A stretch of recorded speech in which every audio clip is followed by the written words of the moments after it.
ये कहानी है दो बहनों की और एक भाई की। दो बहनें और एक भाई एक घर में रहा करते थे। उस घर में कहीं ना कहीं एक चुड़ैल रहती थी, कभी उनके किचन में, कभी उनके हॉल में, तो कभी कहीं। इसी बात को लेकर वो तीनों बहुत परेशान थे। वो तीनों को कहीं ना कहीं वो दिखाई दे जाती थी, इसीलिए वो परेशान हो गए थे। इसी बारे में भोलू अपनी बहन से बात करता है और कहता है, दीदी, पता नहीं, लेकिन मुझे ऐसा लग रहा है कि शायद उस चुड़ैल को हमसे कुछ बात करनी है। इसीलिए तो वो हर बार कहीं ना कहीं दिखाई दे जाती है। शायद उसे हमसे कोई मदद चाहिए। लेकिन अगर उसे हमसे कोई मदद चाहिए तो वो हमें डराती क्यों है? डराती है, उछलती है, कूदती है और पता नहीं क्या क्या करती है। अभी भी वो हमारे सामने कितने गुस्से में खड़ी है। आखिर हमने उसका क्या बिगाड़ा है? क्या हमने उसके साथ कुछ किया था पिछले जन्म में? हालांकि मेरा तो ये जन्म भी अच्छे से मुझे याद नहीं, लेकिन हो सकता है कि मैंने पिछले जन्म में कुछ किया हो जिस वजह से ये चुड़ैल मेरे साथ साथ आप लोगों के भी पीछे पड़ गई हो। हाय, मेरे कर्म ही खराब है। पिछले जन्म में भी खराब थे, शायद अब भी खराब है। हाय, मैं क्या करूं? क्या हम उससे बात नहीं कर सकते, उससे पूछ नहीं सकते कि आखिर वो हमें इतना डराती क्यों है? हमने उसके साथ ऐसा क्या किया है कि वो हमें हमेशा हवा में उड़ उड़ के डराती है, उछल उछल के डराती है, गुस्से से डराती है, बहुत ज़्यादा डराती है। बताओ ना दीदी, उसे क्या क्या कह के हम मनाए और कहे कि वो बाहर चली जाए और हमें ना डराए? क्या इसका कुछ उपाय है? इस तरीके से भोलू अपनी बहन से बातें कर रहा था और पूछ रहा था कि क्या किया जा सकता है। इन सब चीज़ों पर भोलू की बहन शीतल भोलू से कहती है, देखो भोलू, ना ये तुम्हारे पिछले जन्म का कांड है और ना हमारे अगले जन्म का। मुझे लगता है कि उस चुड़ैल को हमसे कोई ना कोई मदद चाहिए, तभी तो वो चुड़ैल हमें इतना परेशान कर रही है। अगर उसे हमें मसलना होता तो वो तो हमसे कब से बदला लेकर हमें मसल के रख देती। वो इतनी ताकतवर है, शायद वो आज चाहे तो आज हमें मसल दे, चींटी की तरह। लेकिन वो ऐसा नहीं कर रही। इसका मतलब उसे शायद हमसे कुछ काम है और वो चाहती है कि हम उसकी मदद करें। हमें उसकी मदद ज़रूर करनी चाहिए भोलू, लेकिन हम आखिर उसके सामने जाए कैसे? ये तो वही बात हो गई कि बिल्ली के सामने जाना है, वो भी चूहे को। क्या तुम लोगों के पास कोई आइडिया है? और वो इन सब चीज़ों को सुनकर उनकी दूसरी बहन काजू कहती है, देखो भैया और देखो बहन, सीधी बात है, मैं बात कर लूँगी उस चुड़ैल से कि वो हमें इतना परेशान क्यों कर रही है। आखिर हमने उसका बिगाड़ा क्या है? ठीक है, जैसे मेरा नाम काजू है, काजू, मैं बात तो कर लूँगी उससे, लेकिन बस मुझे आप लोगों के प्लान में इन्वॉल्व मत करना, क्योंकि अगर मैं आप लोगों के प्लान में आ गई और मुझे कुछ हो गया तो फिर मैं क्या करूँगी? तो सामने मैं जाऊँगी। हा हा, बिल्ली के सामने मैं जाऊँगी, क्योंकि मैं तुम लोगों की तरह चूहा नहीं हूँ, क्योंकि मैं काजू हूँ, काजू। बस अब तो ठीक है ना? मुझे लगता है वो जो चुड़ैल है वो ज़रूर मुझे कुछ ना कुछ बताएगी, क्योंकि वो तुम लोगों को जितना परेशान करती है मुझे नहीं करती। क्योंकि पता है ना क्यों? क्योंकि मेरा नाम काजू है, काजू। इस तरीके से उनकी दूसरी बहन काजू ने भोलू और शीतल के साथ बात की।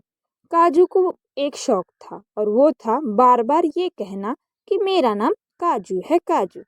और अब इन तीनों ने अच्छे से प्लान बनाया कि वो आखिर चुड़ैल से क्या कहेंगे।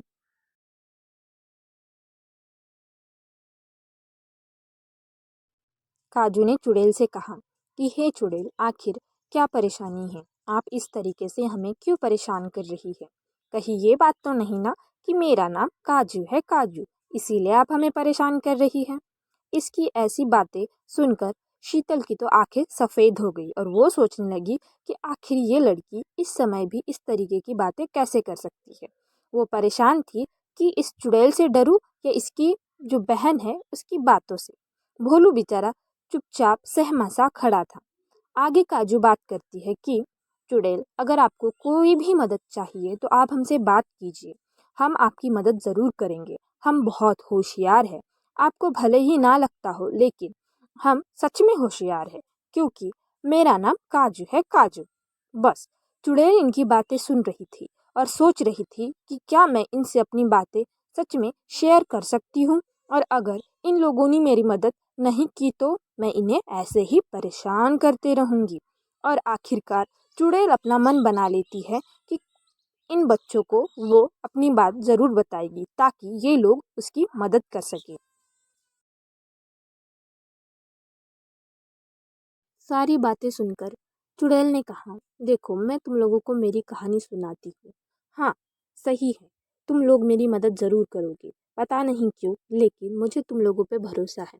और इस तरीके से चुड़ैल ने अपनी कहानी सुनाई और कहा, एक लड़का है जो आज भी कई लड़कियों को परेशान करता है और ठगता है। उसने मुझे भी ठगा था, उसी वजह से आज आज मैं एक चुड़ैल हूँ। मुझे उस लड़के को सज़ा दिलानी है ताकि वो किसी और को ना फंसा सके और मेरा बदला भी पूरा हो जाए। वो एक बहुत बुरा लड़का है और मैं उसे सज़ा देना चाहती हूँ। क्या तुम लोग उस लड़के को इस घर में ला सकते हो? क्योंकि इसी घर में मैं उसे मारूंगी। इसी घर में उसने मुझे काफ़ी कुछ कहकर ठग लिया था। अब मैं चाहती हूँ कि मैं उसका सर्वनाश कर दूँ। क्या तुम लोग उसे यहाँ लेकर आओगे? मुझे लगता है तुम जल्द ही उसे लेकर आओगी। इस तरीके से चुड़ैल ने उन लोगों को अपनी बात कही।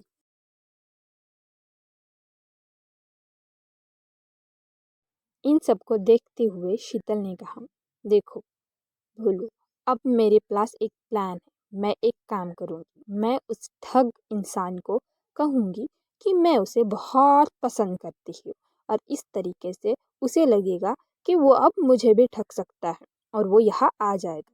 मैं उसे बुलाऊंगी और उस टाइम पर जो चुड़ैल है वो उसे मार देगी। हा हा, सही कहा ना? शीतल ने आगे बढ़ते हुए उस आदमी को कॉल कर कर बुलाया और कहा कि आप बहुत सुंदर हो। मैंने आपको बाजार में देखा था। आपसे ज़्यादा नौजवान हसीन इंसान कोई नहीं। इस तरीके की चिकनी चुपड़ी बातें कर कर शीतल ने उस ठग आदमी को फंसा लिया। उस आदमी ने भी ये बात सच मानकर वो खुशी खुशी शीतल के घर आने के लिए तैयार हो गया। अब शायद उस चुड़ैल का बदला पूरा होने वाला था और वो चुड़ैल वहाँ बहुत ज़्यादा खुश हुई और उसने सोचा कि अब शायद मैं उस आदमी को अच्छे से सबक सिखा सकती हूँ। इस तरीके से चीज़ें आगे बढ़ी और अब वो आदमी शीतल के घर आने वाला था। वो आदमी जब शीतल के घर आया उसने कहा, वाह सुंदरी वाह, क्या बड़ा घर है तुम्हारा।